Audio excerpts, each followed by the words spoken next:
हमारी जिंदगी की रफ्तार हमेशा एक जैसी नहीं रहती, ये बदलती रहती है। सृष्टि का यही नियम है। मेरी जिंदगी भी बड़ी अच्छी चल रही थी। मुझे ऐसा लग रहा था कि ये जिंदगी और बेहतर होगी, बदतर नहीं हो सकती। लेकिन फिर मेरी जिंदगी में एक ऐसा बदलाव आया जिसने उसे बर्बाद करके रख दिया। उस शाम काम से जल्दी छुट्टी हो गई थी और मुझे लगा था मैं अपनी गर्लफ्रेंड को सरप्राइज दूंगा। गाड़ी थोड़ा तेज चला रहा था। मैंने फूलों का गुलदस्ता दूसरी सीट पर रखा हुआ था। गाड़ी की रफ्तार काफी ज्यादा तेज थी और वहां सड़क के किनारे कुछ बच्चे खेल रहे थे। मेरा ध्यान बार बार फूलों की तरफ जा रहा था और मुझे गाड़ी धीमी कर लेनी चाहिए थी। एक बच्चा भागता हुआ सड़क के बीच आ गया क्योंकि गेंद सड़क के बीच आ चुकी थी। गाड़ी को ब्रेक लगा नहीं पाया मैं और उस बच्चे से जब टक्कर हुई तब मुझे अंदाजा लगा कि ये क्या हो गया है। बच्चा एक साइड पर गिर चुका था। उसे बहुत ज़्यादा चोट लगी थी, जिसके बाद उस बच्चे को अस्पताल ले जाया गया और मुझे पुलिस ने पकड़ लिया था। मैं तब जेल में था जब मुझे ये खबर मिली कि वो बच्चा मर चुका है और मुझे 10 साल की जेल हुई थी। मैं ये जानता था अब मेरी जिंदगी बर्बाद हो चुकी है। मेरी गर्लफ्रेंड ने भी मुझे छोड़ दिया था और जेल में मेरी पूरी जिंदगी शायद निकल जाएगी, यही सोचकर मैं हमेशा अपने सेल में बैठा रहता था। इस बार भी 6 महीने बीत चुके थे और मैं यहीं पर जिंदगी जीना सीख चुका था। मैं अपने सेल से कम ही बाहर निकला करता था क्योंकि बाहर ज़्यादातर कैदी ऐसे थे जो बहुत ज़्यादा गुस्से वाले थे। वो झगड़ा किया करते थे और मैं उनके झगड़े में पड़ना नहीं चाहता था। लेकिन उस दिन तो वो झगड़ा इतना ज़्यादा बढ़ गया कि जेल में जितने भी कैदी थे वो आपस में लड़ते जा रहे थे। मेरे सेल में भी जो दूसरा कैदी था वो किसी दुश्मन से लड़ने के लिए उसे खींच कर यहीं पर ले आया। उसने उसे मौत के घाट उतार दिया, जिसके बाद गार्ड्स ने सभी को बहुत ज़्यादा पीटा था और इल्ज़ाम मुझ पर भी लगा था। मैंने वो गलती नहीं की थी, लेकिन इल्ज़ाम मुझ पर भी लगा और मेरी सज़ा बढ़ चुकी थी। उस जेल से मुझे निकाला गया और ऐसी जेल भेजा गया जहां ऐसे अपराधियों को भेजा जाता है जिनका दिमागी संतुलन ठीक नहीं होता या जिन्होंने बड़े जुर्म किए होते हैं। ये जेल ऐसे जंगली इलाके में बनाई गई थी जिसके आसपास की उस जगह को काफ़ी अजीब माना जाता था। पुराने समय में उस जंगल में बहुत बड़ी घटनाएं हो चुकी हैं। पिछले 100 सालों का वो इतिहास बड़ा भयानक है। जब युद्ध के समय सेनाएं उस जंगल में घुसी थी, कहते हैं 40,000 सैनिक गायब हो गए थे। कुछ कहते हैं वहां उन्हें मौत के घाट उतार दिया गया, कुछ रास्ता भटक गए। लेकिन एक कॉन्स्पिरेसी थ्योरी है कि वो 40,000 सैनिक अब भी उस जंगल में भटक रहे हैं। अरे 60 से 70 सालों में वो बाहर निकल आने चाहिए थे, आखिर कहाँ गए होंगे। लेकिन मैं तो जेल की बात कर रहा था ना। ये जेल उस जंगल की एक तरफ बनी हुई है। एक सड़क है जेल तक आने के लिए और कहते हैं 60 किलोमीटर का इलाका जहां सिर्फ ये जेल है, ये जंगल है और कुछ नहीं है। यहां पर भी मेरी आदत वैसी ही थी।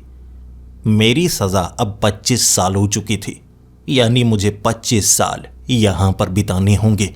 और मैं जानता था एक बार सज़ा हो गई, आप जेल से जिंदा तो बाहर नहीं निकल सकते। यहां ऐसा ही होता है। मैं अपने सेल में किताब को पढ़ रहा था। उस समय आसपास के जितने भी कैदी थे वो ग्राउंड में गए हुए थे। मैं बाहर कम ही निकला करता था। मैं झगड़ा मोल नहीं लेना चाहता था क्योंकि यहाँ पर ऐसे कैदी हैं जो बेवजह ही किसी को भी मौत के घाट उतार सकते हैं। अपने सेल में बैठा था, सेल खुला ही था, तब मुझे फुसफुसाहट की आवाज़ सुनाई देने लगी। 4 कैदी थे जो भागने की प्लानिंग कर रहे थे। उन्होंने कहा कि पीछे की वो जो दीवार है ना, वो काफ़ी ज़्यादा छोटी है। उसके ऊपर जो फेंसिंग है, एक तरफ का हिस्सा कटा हुआ है, वहाँ से बड़ी आसानी से भागा जा सकता है। जब शाम के वक्त सभी सेल में वापस आ रहे होंगे हम उस तरफ निकल सकते हैं और उसके लिए हमें और भी काफ़ी ज़्यादा प्लानिंग करनी होगी। अगर यहाँ दंगे हो जाएं तो सभी गार्ड्स इस तरफ होंगे और हमें वो 20 मिनट मिल जाएंगे जब हम दीवार को फांद कर वहाँ जंगली इलाके में भाग सकें। उनकी ये बातें मुझे सुनाई दे रही थी और मैं घबराया हुआ चुपचाप वहीं पर बैठा था। मैं उन्हें ये अंदाज़ा लगने देना नहीं चाहता था कि मैंने ये सब सुन लिया है। मैं इसमें शामिल होना नहीं चाहता था, लेकिन उनमें से एक ने सेल के अंदर जब झांक कर देखा तो मेरा उतरा हुआ चेहरा उनके लिए ये बताने के लिए काफ़ी था कि मैं सब कुछ सुन चुका हूँ। उन पांचों ने मुझे दीवार के साथ सटा लिया। एक ने ब्लेड निकाला था और कहा था, इसका गला काट दो, इसका गला काट दो वरना ये गार्ड्स को बता देगा। मैं उनके सामने हाथ जोड़कर कह रहा था, देखिए मैं किसी को नहीं बताऊंगा, मैं किसी को नहीं बताऊंगा, मैंने कुछ नहीं सुना। आप जो करना चाहते कर सकते हैं, मुझे कुछ नहीं पता। लेकिन उनमें से एक आदमी शायद थोड़ा दयालु था। हम भी भाग ही रहे हैं, अगर ये भी हमारे साथ भाग जाएगा तो ठीक ही रहेगा, इसमें परेशानी क्या है। वैसे भी ये किसी को परेशान नहीं करता, ये किसी गैंग में नहीं है, ये हमारे साथ भाग सकता है। बाकी के 3 मान नहीं रहे थे, लेकिन एक ने उन्हें मना लिया। मैं तो कह रहा था, जी आप भाग सकते हैं, मैं आपके साथ नहीं भागूंगा। लेकिन उनमें से एक अड़ियल था। उसका कहना था कि जब हम भाग जाएंगे तो ये बता देगा कि हम किस तरफ जाएंगे। उन्होंने ये भी डिस्कस किया था, 2 नदियां आएंगी, खाली इलाका है। उन्होंने गूगल मैप का सहारा लिया है, पहले से ये देखा हुआ है, जानकारी जुटाई हुई है। वो कह रहा था या तो ये हमारे साथ भागेगा या इसका गला हम काट देंगे। उस समय मेरे पास कोई रास्ता नहीं था। वैसे भी पूरी जिंदगी मेरी जेल में कटने वाली है। मैं मरना नहीं चाहता, जिंदा रहने के लिए मैंने हामी भर दी। जी मैं आपके साथ रहूंगा, तो किसी को बता नहीं सकूंगा, मैं साथ में भागूंगा। मैं यहां से भागना नहीं चाहता था, लेकिन मजबूरन इस प्लान का मैं हिस्सा बन चुका था। 2 दिन बाद शाम के वक्त उन्होंने यहां से भागने का प्लान बनाया था। उनके कुछ साथी थे जिनके पास ये जानकारी नहीं थी कि यहां पर क्या होने वाला है। उन्होंने उन्हें भड़का दिया, जिसके बाद वहां ग्राउंड में झगड़ा शुरू हो गया। झगड़ा इतना ज़्यादा बढ़ चुका था कि गार्ड्स वहां चारों तरफ सबको घेर चुके थे। लेकिन हम जेनिटर रूम के रास्ते से खिड़की खोलकर पीछे पहुंच चुके थे। अब वहां पर सिर्फ 3 गार्ड थे, जिनमें से एक उस झगड़े को निपटाने के लिए जा चुका था। 2 गार्ड्स बचे थे। अब उन 2 गार्ड्स का ध्यान दूसरी तरफ करना था ताकि पीछे वाली दीवार तक हम पहुंच पाते। एक तरफ फेंके गए पत्थरों की आवाज़ सुनकर जब दोनों गार्ड उस तरफ देखने के लिए गए, हम पीछे वाली दीवार तक पहुंच चुके थे। हमारे पास एक रस्सी थी। उस रस्सी के सहारे हम वो 14 फुट दीवार के ऊपर चढ़ गए। जो फेंसिंग थी उसने शरीर पर कुछ जख्म दिए, लेकिन जब हम उसी रस्सी के सहारे दूसरी तरफ उतर चुके थे, पीछे वाली एक और दीवार थी, उसे फांदने में भी कुछ परेशानी हुई। लेकिन गार्ड्स को अब तक ये पता नहीं लगा था कि 5 कैदी यहां से निकलने की कोशिश कर रहे हैं। उन्होंने उन लोगों को इस तरह से समझाया था कि झगड़ा 1 घंटे से कम निपटना नहीं चाहिए और 1 घंटा हमारे लिए काफ़ी था इस जेल से लगभग 3 से 4 किलोमीटर दूर निकलने के लिए।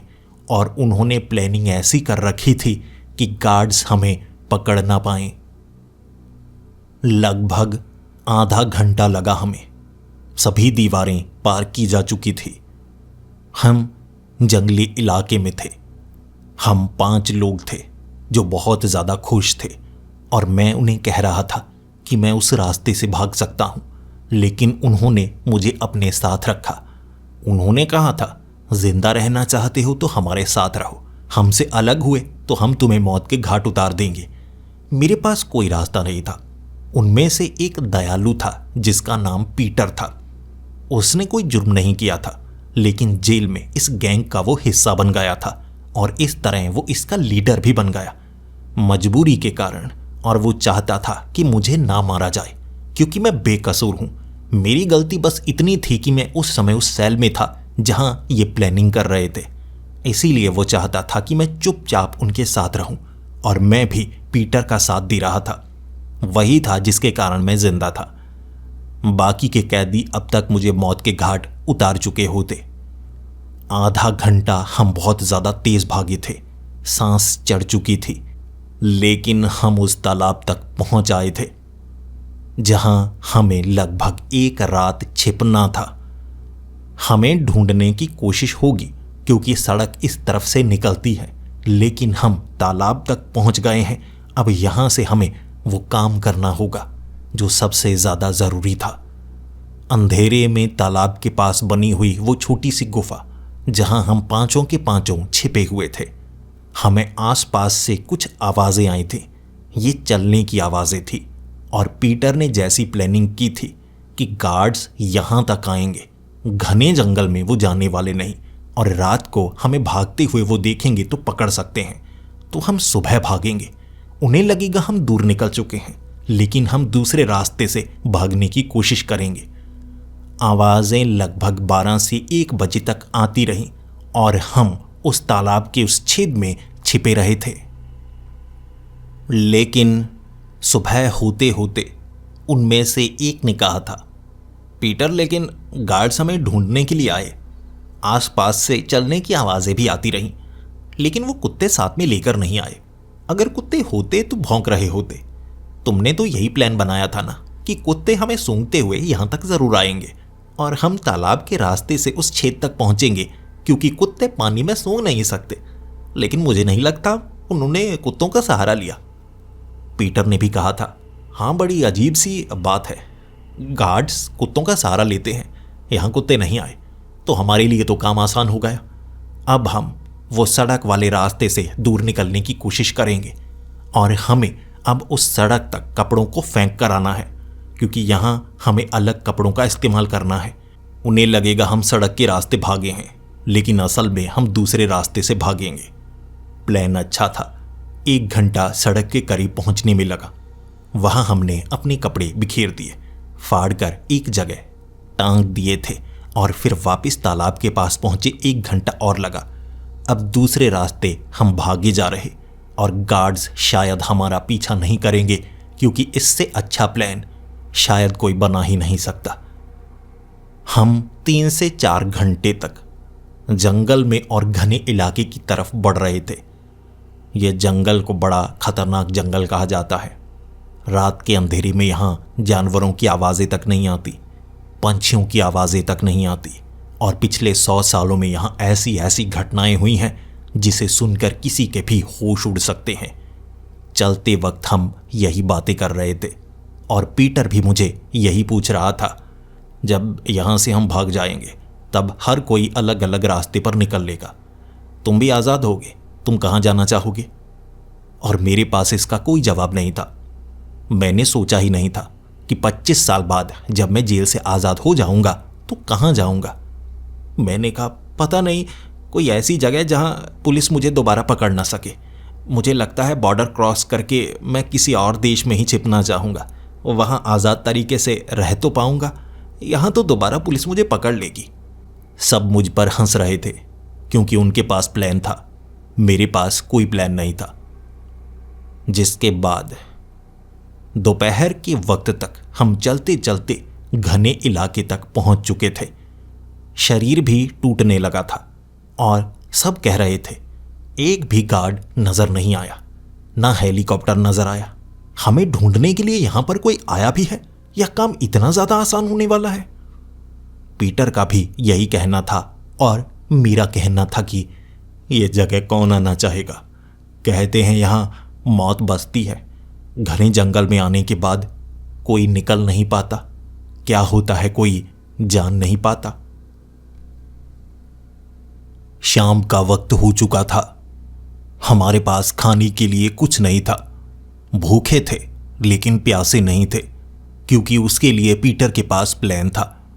किन पेड़ों के ऊपर छेद बने होते हैं और बारिश का पानी कहां पर रुका हुआ होता है।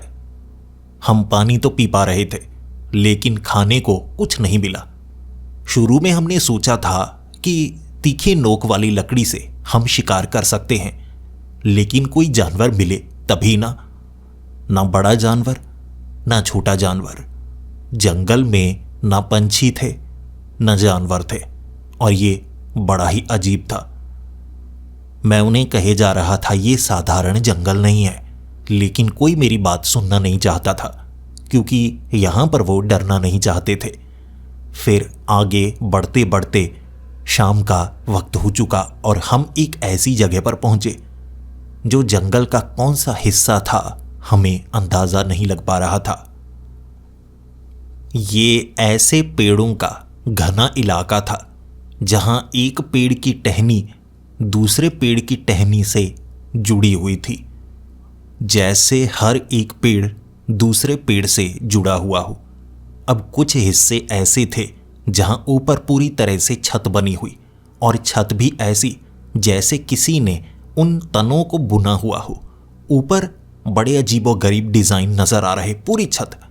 दाईं तरफ वाला पेड़ बाईं तरफ वाले पेड़ की टहनी से पूरी तरह से जुड़ा हुआ और ऐसे ही पेड़ थे। हमने करीब से उन टहनियों को देखा। एहसास होता ही नहीं था कि ये दाईं तरफ वाले पेड़ का तना है या बाईं तरफ वाले पेड़ का तना है। ये पेड़ के तने जुड़े तो जुड़े कैसे? थोड़ा थोड़ा डरने लगे थे, लेकिन हम अब उस जेल से बहुत ज़्यादा दूर निकल आए थे और हमें बस इस जंगल से बाहर निकलना था। दूसरे देश के बॉर्डर को क्रॉस करना है और उसके बाद खतरा पूरी तरह से टल जाएगा और ये जंगली इलाके से किया जा सकता है। यह घना जंगल दो देशों के बीच पड़ता है और यहीं से अगर कोई निकलकर दूर दराज किसी और देश में पहुंच जाए तो कोई कैसे पकड़ सकता है? यकीनन दशकों पहले जो घटनाएं घटी वो इसी तरह से घटी होंगी।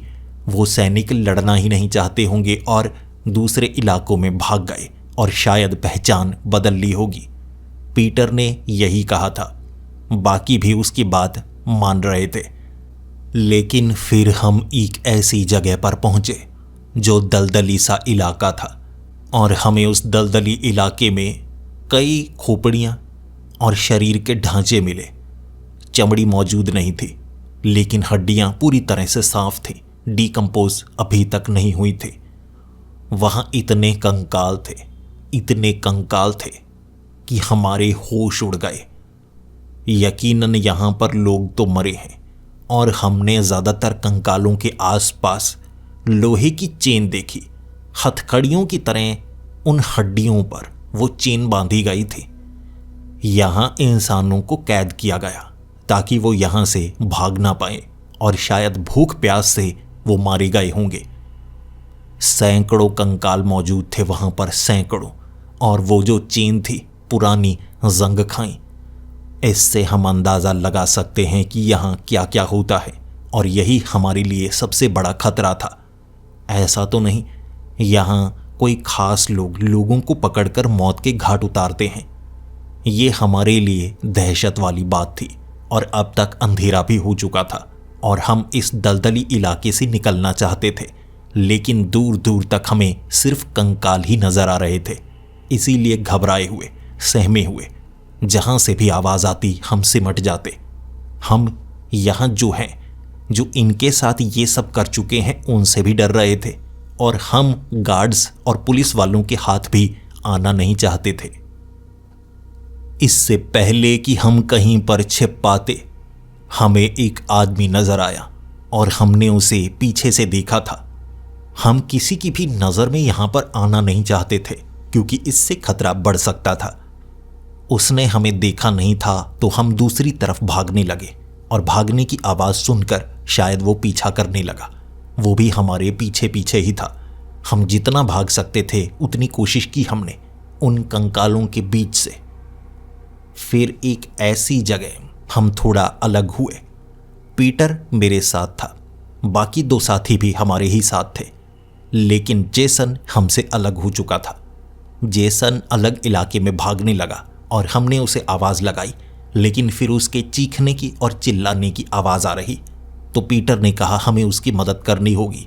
वो अकेला आदमी है, हमें अगर बचना है उसे पकड़कर मौत के घाट उतारना होगा। इसी तरह हम बच सकते हैं ताकि वो किसी को बता ना सके कि हम यहाँ पर हैं। वो अकेला था, किसी हथियार के साथ हमारा पीछा नहीं कर रहा था, बल्कि खाली हाथ, और हम 5 लोग थे, बड़ी ही आसानी से उस पर हावी हो सकते थे। हम चारों इकट्ठा हो चुके थे और जेसन को हमने ढूंढा जहां से वो चिल्ला रहा था। जेसन की कलाई पर हथकड़ी लगा दी गई थी और दूसरा सिरा एक पेड़ के साथ बांध दिया गया था। ये साधारण हथकड़ी नहीं थी जैसी जेल में इस्तेमाल की जाती है। ये पुरानी चेन लग रही थी और बिल्कुल वैसी चेन जैसी यहाँ कंकालों के आसपास पड़ी हुई थी। और फिर हमारा ध्यान उस आदमी की तरफ पड़ा। वो आदमी अंधा था, उसका शरीर बहुत लंबा और वो बहुत ज़्यादा पतला था, चमड़ी हड्डी के साथ चिपकी हुई थी और उसने मोटे कपड़े पहने थे जैसे सर्दियों में पहने जाते हैं, जबकि यहाँ बहुत ज़्यादा गर्मी थी, उमस थी। वो आदमी दिखने में बहुत ज़्यादा भयानक था और सच बताऊं, मुझे एक भी पल ऐसा नहीं लगा कि वो जिंदा हो। फिर वो अपने कदम पीछे हटाने लगा क्योंकि पीटर के हाथ में लकड़ी से बना हुआ वो भाला था। पीटर बार बार धमकी दे रहा था कि मैं ये मारूंगा और बाकी 2 लोग भी उसे घेरना चाहते थे, लेकिन मैं इस तरह से सहम चुका था कि मैं कुछ नहीं कर पाया। मैं तो जकड़ा जा चुका था और वो आदमी भी पीछे की तरफ भागा। अब उस दृश्य को मैं कैसे बयां करूं? अगर कोई पीछे की तरफ हटेगा तो उसके पैर उल्टे रहेंगे। उसके घुटने पीछे की तरफ मुड़े थे जैसे कि उसका मुंह दूसरी तरफ हो। इस तरह से भागा था वो बहुत भयानक तरीके से और उस इलाके से दूर निकल गया। जिसके बाद हम जेसन के करीब पहुंचे। जेसन घबराया हुआ था। उसे चोट तो नहीं लगी थी, लेकिन उसे हम उन हथकड़ियों से, उन बेड़ियों से छुड़ा नहीं सकते थे। हमारे पास कुछ भी ऐसा नहीं था जो उस लोहे की बेड़ी को काट सके। हमने कुछ समय कोशिश की, लेकिन आसपास से आ रही आवाजें हमें डरा रही थी और वैसे भी वो आदमी भाग चुका था। मैंने पीटर को कहा, वो कोई साधारण इंसान नहीं था, कुछ तो अलग था उसमें। लेकिन सबका कहना था शायद उसने चेहरे पर कुछ पहना हुआ था। पतला सा आदमी होगा यहां पर रहने वाला, और वो गार्ड्स को बता दे इससे पहले हमें यहां से निकलना होगा। मैंने कहा, तो जेसन? उन्होंने कहा, जेसन हमारे साथ नहीं आ सकता। हमने कोशिश की कि उसे किसी तरह से हम बाहर निकालें। हमारे पास कुछ चाकू थे जो हम जेल से चुरा कर भागे थे। उस चाकू से उस चेन को काटा नहीं जा सकता था, और जिस पेड़ के साथ उस चेन को बांधा गया था उस पेड़ को काटने में शायद कई दिन लग जाएं उस चाकू से। इसीलिए हमारे पास कोई रास्ता नहीं था कि हम वहां से निकल पाएं। तो कठिन निर्णय लिया गया। मैंने कहा था, तो जेसन यहां रहेगा तो कहीं उसके साथ कुछ बुरा ना हो जाए। लेकिन पीटर ने कहा, हम कुछ नहीं कर सकते और शायद गार्ड्स जल्द ही आ जाएंगे, क्योंकि वो आदमी भागा है। वो वापस आएगा गार्ड्स को लेकर या पुलिस वालों को लेकर, वो उन्हें इत्तला दे देगा। मेरा मन बैठा बैठा जा रहा था। जेसन भी कह रहा था कि मुझे छोड़कर मत जाओ, लेकिन अब उसे हथकड़ी लगाई जा चुकी थी। जेसन रोते हुए कह रहा था, गार्ड्स नहीं आएंगे। वो कोई साधारण इंसान नहीं था। उसकी रफ्तार बहुत ज्यादा तेज थी, और जब मैंने उसकी आंखों में देखा, मुझे मेरी जिंदगी नजर आ रही थी। जैसे वो दृश्य दिखा रही थी उसकी आंखें। वो बहुत ताकतवर था। उसके शरीर से मुर्दे की बदबू आ रही थी। मुझे छोड़कर मत जाओ, वो वापस आएगा, मुझे मार देगा।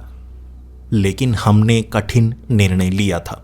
उसे छोड़कर जाना ही था, इससे पहले कि ज्यादा समय होता और आसपास से वो पेड़ों के हिलने की आवाज या किसी लकड़ी पर किसी ने पैर रखा हो तो लकड़ी के चटकने की आवाज हल्की सी ही आती, और वो हमें डरा रही, तो हमें वहां से निकलना पड़ा। जेसन को हमने पीछे छोड़ दिया था। अब हम 4 लोग थे, उस घने जंगल में आगे बढ़ रहे। काफी दूर तक हमें जेसन के चीखने की और पुकारने की आवाजें आती रही थी, लेकिन हमने उसे नजरअंदाज किया और आगे बढ़ना जारी रखा। हम जेसन से बहुत दूर निकल आए थे, और ये घना जंगल समय समय पर ऐसा महसूस होता जैसे खुद को बदल रहा है। कुछ खास इलाकों में खास तरह के पेड़ लगे थे, जबकि कुछ इलाके ऐसे थे जहां पूरी तरह से सूखे पेड़, उन पर एक भी पत्ती मौजूद नहीं थी। जबकि वो पेड़ ऐसी जगह पर लगे थे जहां दलदली इलाका था, पानी की कमी नहीं थी, लेकिन पेड़ जैसे पानी की कमी से सूख गए हों, उनकी पत्तियां झड़ गई हों। हमें एक ऐसा इलाका भी मिला जो पूरी तरह से सूखा था, और वहां पर जो पेड़ लगे थे वो पेड़ों का रंग ही बिल्कुल अलग था। ऊपर से छतरी सी बनी हुई, जबकि नीचे से पेड़ पूरी तरह से काले जैसे जले हों। हाथ लगाने पर उनकी राख हमारे हाथ पर लगती भी। ऊपर से पत्तियां पूरी तरह से हरी थी। ऐसे इलाके से भी हम निकल रहे, और हम रुक इसलिए नहीं रहे थे कि किसी को यह पता लग जाएगा कि जेसन वहां पर है और फिर वो इस तरफ हमारा पीछा करेंगे। हमने कई बार दिशा भी बदली। हम बहुत दूर निकल आए थे, बहुत ज्यादा थक चुके थे। पीने के लिए पानी मिल रहा था, लेकिन खाने के लिए कुछ नहीं मिल रहा, इसीलिए चलने में अब दिक्कत होने लगी थी। आधी रात का वक्त था और हम एक पेड़ के पास बैठ चुके थे। थकान के मारे हम पूरी तरह से चूर हो चुके थे, लेकिन तब एक आवाज ने हमारी आंखें खोल कर रख दी। मुझे थोड़ी थोड़ी नींद आ रही थी। मुझे लगा मैं एक झपकी ले ही लेता हूं क्योंकि ये जगह सुरक्षित है, लेकिन एक आवाज ने हम सबको चौंका दिया। ये किसी के कराहने की आवाज थी। शुरू में लगा ये कोई जानवर है, लेकिन पीटर ने कहा ये कोई इंसान भी हो सकता है। लेकिन भूख के मारे हमारा दिमाग पूरी तरह से बंद हो चुका था। पीटर ने कहा अगर कोई इंसान हुआ तो यहां इस तरह से करा क्यों रहा होगा? ये कोई जानवर है, सूअर या कोई जंगली जानवर जिसे हम मार सकते हैं, खा सकते हैं। भूखे प्यासे कितनी दूर तक जाएंगे? पानी तो मिल जाएगा लेकिन खाना नहीं मिलेगा। जंगल से बाहर हम निकल नहीं सकते। कई दिनों तक हमें चलना पड़ सकता है। जंगल इतना घना है, इतनी दूर तक हमें ढूंढने कोई नहीं आएगा, लेकिन हमें खाना ढूंढना होगा। इसीलिए उस आवाज का हमने पीछा किया, और जब हम वहां तक पहुंचे जहां से आवाज आ रही थी, हम देखते रह गए। ये जगह बिल्कुल वैसी ही थी, दलदली सा इलाका और कई कंकाल। आसपास हमें महसूस हुआ जैसे ये वो जगह है जहां हम पहले भी आ चुके हैं, और जब हमने सामने से आती हुई वो कराहने की आवाज सुनी, वो एक बूढ़े आदमी से आ रही थी जिसकी कलाई पर चेन बंधी थी और उसे एक पेड़ के साथ बांधा गया था। शायद वो भी यहां पर आया होगा और किसी ने उसे भी यहां बांध दिया, मरने के लिए छोड़ दिया। जब हम उस बूढ़े आदमी के करीब पहुंचे, उसकी हालत बहुत ज्यादा बदतर थी। उसकी टांगें पूरी तरह से गल चुकी थी, उसका शरीर भी बहुत बूढ़ा था और उसकी चमड़ी हड्डी के साथ चिपक चुकी थी। जब उसने हमारी तरफ देखा, मदद की गुहार लगाई और फिर उसकी जबान से एक शब्द निकला, पीटर, पीटर, मेरी मदद करो। हम हैरान थे, आखिर उसे कैसे पता कि हमारे एक साथी का नाम पीटर है। जब पीटर उसके करीब पहुंचा, उसके बाजू पर बना हुआ टैटू, उसके माथे पर बना हुआ टैटू, लेकिन ये कैसे हो सकता है? यह हूबहू जेसन जैसा दिख रहा था, लेकिन बहुत ज्यादा बूढ़ा। ये कैसे हो सकता है? और जब उसने मुंह खोला तो हमारे लिए ये साफ हो गया। उसने कहा, तुम अब भी जवान लग रहे हो। इतने सालों तक ना मैं मर रहा हूं, ना यहां से बाहर निकल पा रहा हूं। मुझे आजाद कर दो। तुम इतने समय बाद वापिस आए हो तो मुझे आजाद कर दो। हमने उससे सवाल पूछे कि ये कैसे हो सकता है, उसके साथ क्या हुआ, उसे बूढ़ा कैसे बनाया गया। उसने कहा कि मैं पिछले 50 सालों से यहीं बंधा हूं। मुझे खाना दिया जाता है, पानी दिया जाता है, और मैं यहां से कहीं जा नहीं पाता। वो अंधा आदमी और उसके जैसे कई और ना तो जिंदा रहने देते हैं, ना मरने देते हैं। मैंने मरने की कोशिश की, लेकिन वो मरने ही नहीं देते। मुझे मार डालो, मार डालो मुझे, ये आजाद कर दो। वो यहां 50 साल कैसे रह सकता है? आज ही तो हमने उसे यहां बंधे हुए देखा था। जेसन इतना बूढ़ा कैसे हो सकता है? हमारी समझ में कुछ नहीं आ रहा था, लेकिन एक कराहता हुआ बूढ़ा मौत की भीख मांग रहा था। भले ही पीटर जितना भी दयालु हो, लेकिन किसी को इस तरह से मार नहीं सकता था। लेकिन उसकी वो कराहने की आवाज़ हमारे एक साथी के लिए काफ़ी थी, जिसने वो चाकू उसकी गर्दन में घोंप दिया, और गर्दन के जरिए जब दिमाग तक चाकू पहुंचा तो एक झटके में उसकी मौत हो चुकी थी।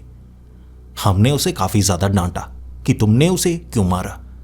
उसने कहा, यह सच नहीं हो सकता, यह कोई भ्रम है, ये जेसन नहीं हो सकता, ये जेसन नहीं हो सकता, ये शायद गार्ड्स की कोई चाल है, या ये जगह का कोई रहस्य है। ये जगह ऐसी ही है, हमें झूठ दिखाती है। हमें इस पर यकीन नहीं करना है, वरना हमेशा के लिए हम यहां पर कैद हो जाएंगे। उस समय हमने अपने चारों तरफ कई लोग देखे थे, बिल्कुल वैसे ही, पुराने चमड़े जैसे कपड़े पहने, कंकाल की तरह शरीर मांस शरीर से चिपका हुआ, और वो अंधे जिनकी आंखें नहीं थी, हमारे चारों तरफ। लेकिन फिर वो वहां से दूर चले गए, छोड़ दिया हमें, और हमने फिर से भागना शुरू कर दिया। शायद हम घूमकर उसी जगह पर वापस आ चुके थे। तो पीटर ने कहा, अब हम घूमेंगे नहीं, एक दिशा में आगे बढ़ेंगे। और हमने एक दिशा में आगे बढ़ना शुरू कर दिया।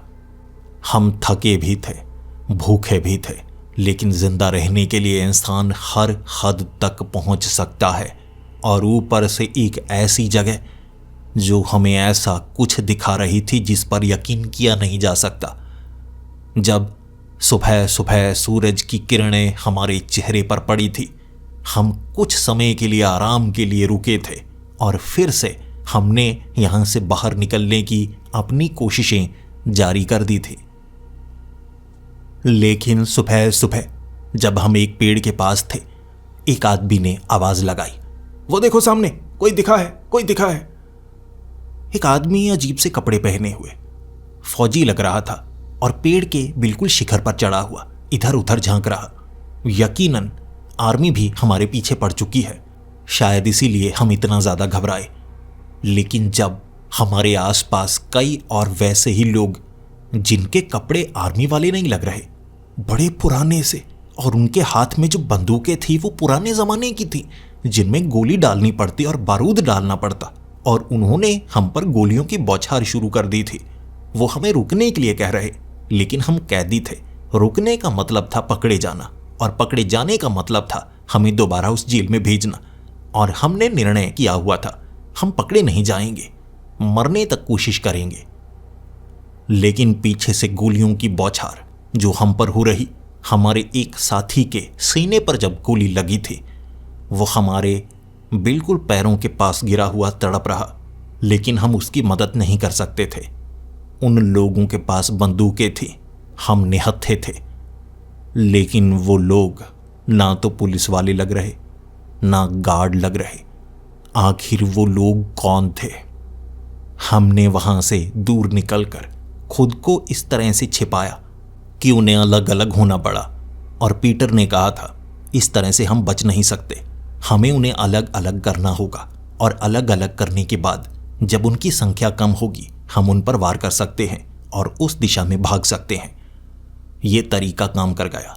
उनमें से एक फौजी हमने घेर लिया, उससे बंदूक छीनी और उससे पूछा, इतने अजीब कपड़े पहनकर हमारा पीछा क्यों किया जा रहा है?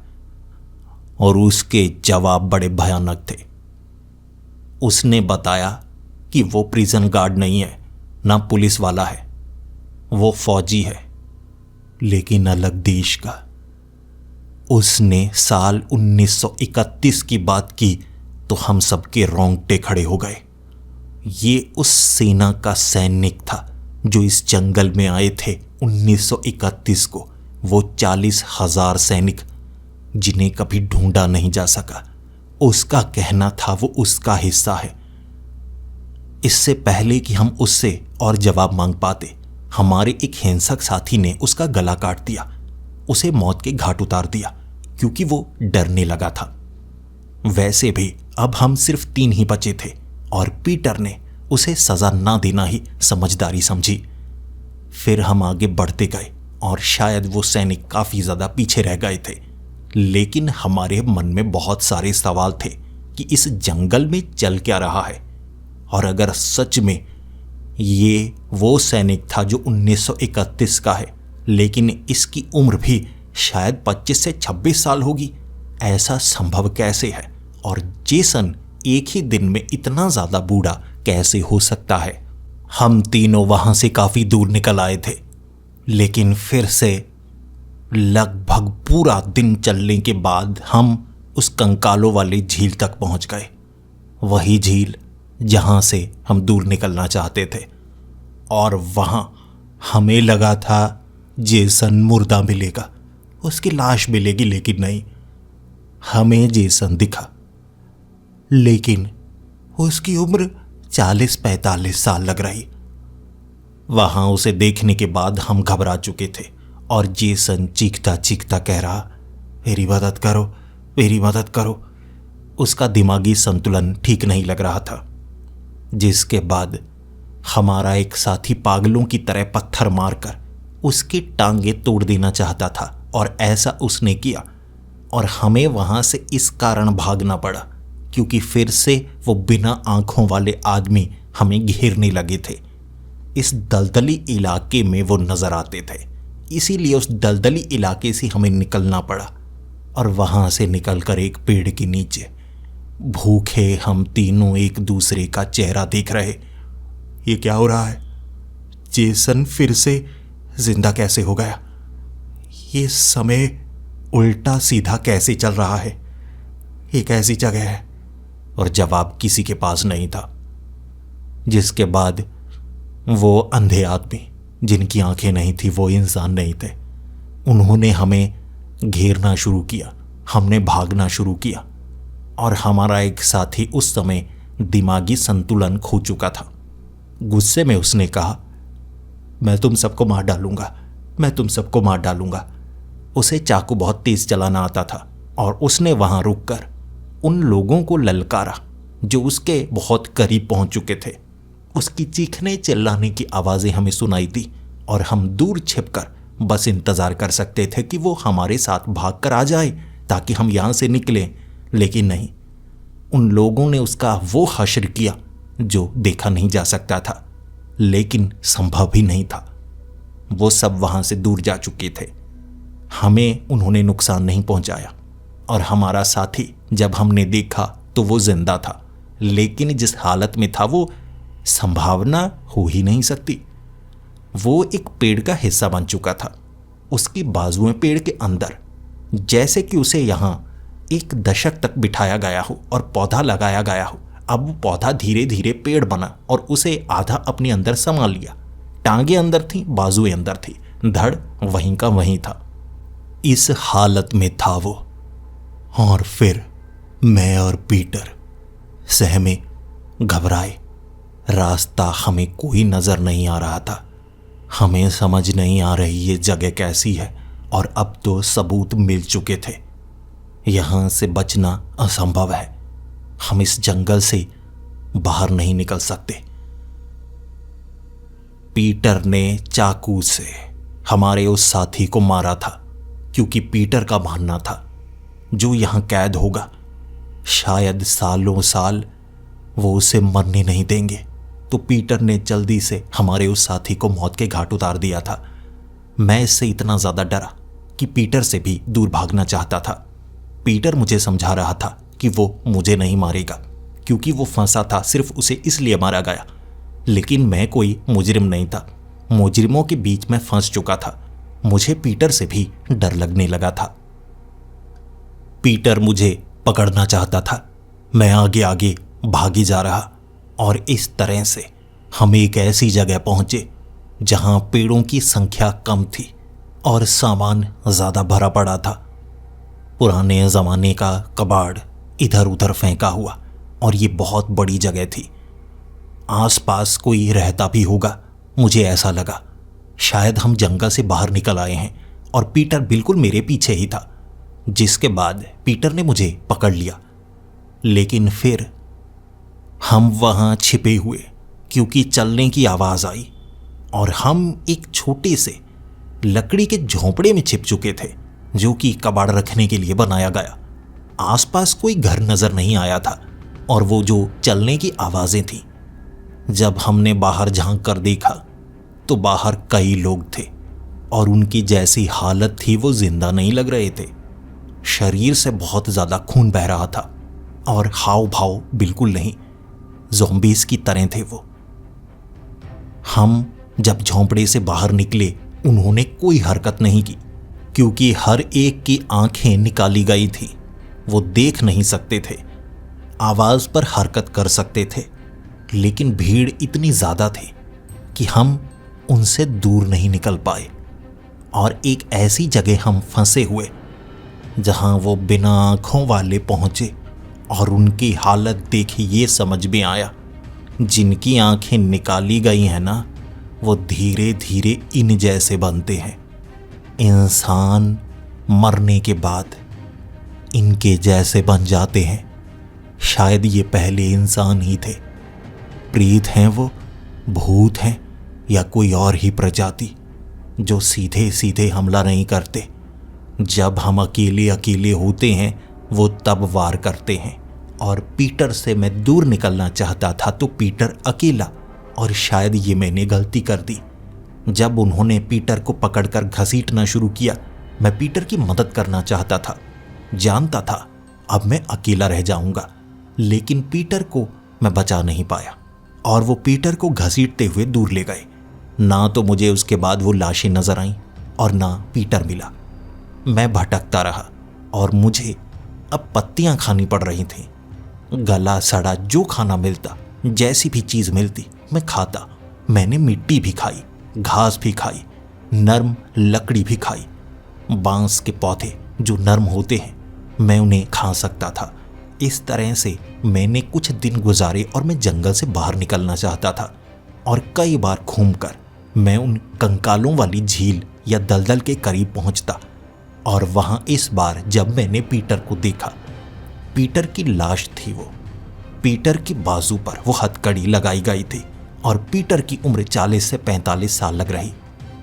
पीटर ने वो चाकू शायद अपने माथे के ऊपर गाड़ दिया होगा। उसका हाथ अब भी चाकू के एक किनारे पर था। उसने आत्महत्या की थी। फिर मैं इतना ज्यादा डरा हुआ, सहमा हुआ, भागता तो किधर भागता। इस जंगल से बाहर निकलने का रास्ता नहीं था। मुझे बार बार कुछ ऐसे लोग मिलते जो मुझे लगता शायद मुझे ढूंढने के लिए आए होंगे। कैदी भागे हैं जंगल में, ढूंढ रहे होंगे, लेकिन नहीं, ये वो लोग थे जो जंगल में भटके हुए थे। हर एक दूसरे को देखकर डर जाता और भागता।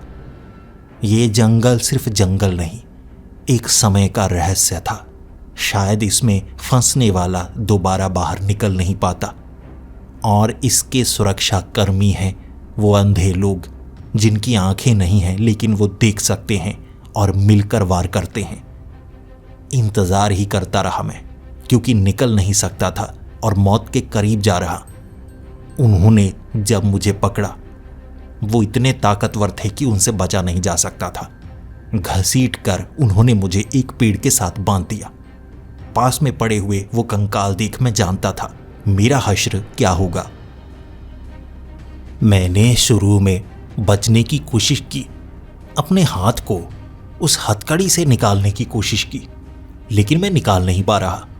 और वो जो लोग थे वो मुझे मार नहीं रहे थे, सिर्फ मुझे बांध दिया और मुझे घेरे हुए वो खड़े थे।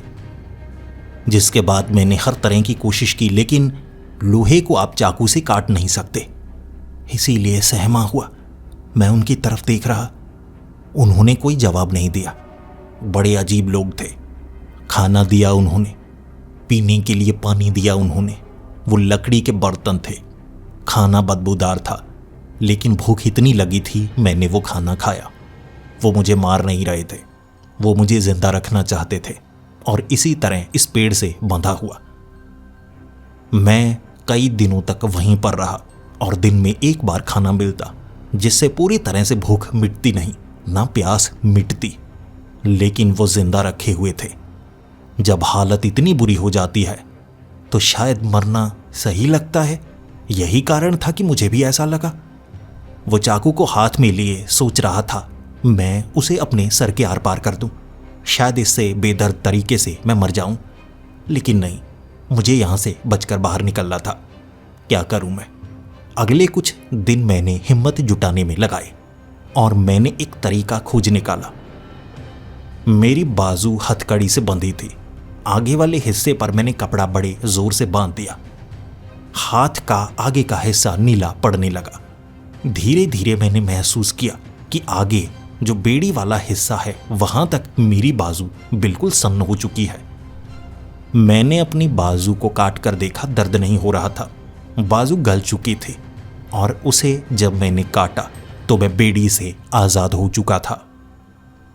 और जब मैं आजाद था तो खून बहुत ज्यादा बह रहा। मैंने वो अंधे लोग देखे थे जो घेरे हुए थे लेकिन दूरी पर खड़े। उन्होंने मुझे दोबारा नहीं पकड़ा और मैं जंगल के घने इलाके की बजाय जिस दिशा में वो जेल थी उस तरफ भागा था। मेरे बचने का एक ही रास्ता था, अगर मैं जेल को ढूंढ पाता। भागा मैं, बहुत दूर भागा। शायद मैंने जो कुर्बानी दी थी इसी कारण मुझे उस जंगल से बाहर निकलने का वो तरीका मिल पाया कि मैं उस जेल की उस दीवार को जब दूर से देख पा रहा तो भागा आ रहा, जिसके बाद गार्ड ने दूर से मुझे देख लिया था। फिर मुझे पकड़ा गया, मुझे जेल के अंदर ले जाया गया, मेरा इलाज करवाया गया। मुझे सज़ा नहीं दी जा रही थी बल्कि मुझसे सवाल पूछे जा रहे थे। 2 दिनों तक मैं बेहोश रहा था और फिर मुझसे सवाल जवाब किया जा रहा था। मुझे ये भी बताया गया था कि अब मैं इस जेल से बाहर जिंदगी में कभी निकल नहीं सकता। मुझसे सब कुछ पूछा गया। आखिर मैंने जंगल में क्या क्या देखा और फिर मुझे जानकारी मिली। जंगल में 1 किलोमीटर तक हमें ढूंढने की कोशिश की गई थी लेकिन उसके बाद हमें ढूंढा नहीं गया। मैंने उन्हें सब कुछ बताया, हमारे साथियों के साथ जो जो हुआ और किस तरह से मैं अपनी बाजू काट कर बाहर निकल पाया। और उन्होंने इसे एक राज बनाए रखने के लिए कहा।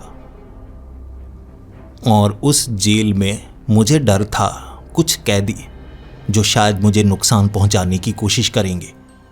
वो जिन्हें कहा गया था यहाँ आपको दंगे करने हैं ताकि हम सब निकल पाएं, ये उनके लिए धोखा था। जब मुझे ये जानकारी मिली ना, वो घटना 20 साल पहले हुई थी, मेरे रोंगटे खड़े हो गए। 20 सालों तक तो हम जंगल में नहीं थे, कुछ ही तो दिन बीते हैं। और वो कैदी जिन्हें मैं जानता था उम्र दराज हो चुके, ये देखकर मुझे इस बात पर यकीन हुआ। वो जंगल में इतने रहस्य थे जो शायद कोई समझ नहीं सकता था। 20 साल बीत गए। कुछ दिनों में मैंने अपने 4 साथियों को खोया, अपनी बाजू को काटना पड़ा, तब जाकर मैं वहां से बाहर निकल पाया था। मुझे अब जेल से बाहर निकलने की कभी इजाज़त नहीं मिलेगी क्योंकि मैं एक भगोड़ा साबित हो चुका था। मुझे अलग सेल में रखा गया है। मैं बाकी कैदियों से मिल नहीं सकता, लेकिन कम से कम मुझे पढ़ने के लिए किताबें मिलती हैं, सब कुछ मिलता है जिससे मैं अपने सेल में रह सकता हूँ। मैं चिट्ठी लिख सकता हूँ, इसके सिवा कुछ नहीं कर सकता। तो चिट्ठी के जरिए मैं बस अपनी कहानी बताना चाहता था। मुझे नहीं पता उस जंगल में और क्या क्या होता है। मेरे साथ जो हुआ मैं तो सिर्फ इतना ही जानता हूँ, लेकिन मुझे लगता है मेरे पास अब ज़्यादा समय नहीं बचा है। मुझे आवाज़ें सुनाई देती हैं दीवारों के पार, पीटर की, जेसन की, जो मुझे बुला रहे हैं और हर रोज़ ये कहते हैं वो आने वाले हैं। तुम्हारी मौत उसी पेड़ के नीचे लिखी है और तुम वहीं पर मरोगे।